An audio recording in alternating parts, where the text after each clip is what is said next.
There's a lot of well-documented history of moonshine and the heritage of the South. And most people think it's all about rebels and renegades. It's really not. It's how people made extra money to feed their family. It wasn't all about breaking the law. It was an easy way to make a dime at the time, and family relied on it. We associate it with whiskey distilled illegally by the light of the moon, of course, where it got its name. In the South and in South Carolina, especially, if you ask for moonshine, you're gonna get corn whiskey. It's a true bootlegger recipe. I mean, it's corn, sugar, yeast, and water. A little bit of stuff that we can't tell you about, but I mean, the recipe came from a true bootlegger. We create a mash from grain and water.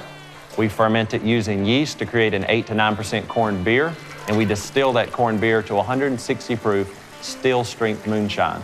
We dilute it down with natural spring water to 100 proof.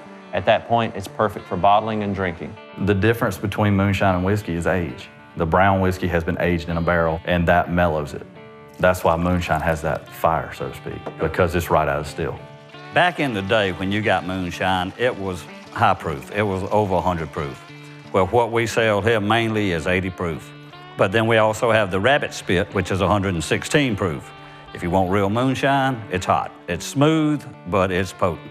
It's a social spirit. It's known as a social spirit as well. I mean, people have always passed a jar. All of the fruits, peach, strawberry, blueberry, cherry, we distill it the same way, same mash bill, and then we add the fruit to the jar before we bottle it. If you want to pass around the campfire in a jar, that's great, you can do that. But it really mixes a great drink, just like a lot of vodkas and rums and anything else. It's a dying art. We learned from 3 different groups here locally. We cooked in their barns, in their garages, out back, using their recipe. And the reason they shared with us because of our true sincerity to try and show the history of it and how important it was to our region. We actually have old moonshiners walk in the front door and are just enamored with the fact that this is actually legal.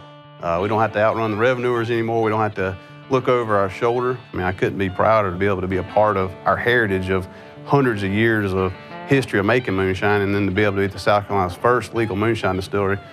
I couldn't be prouder of that. It's part of our heritage, it's part of our history, and we love to show you what it's about, how it's made, and how it tastes.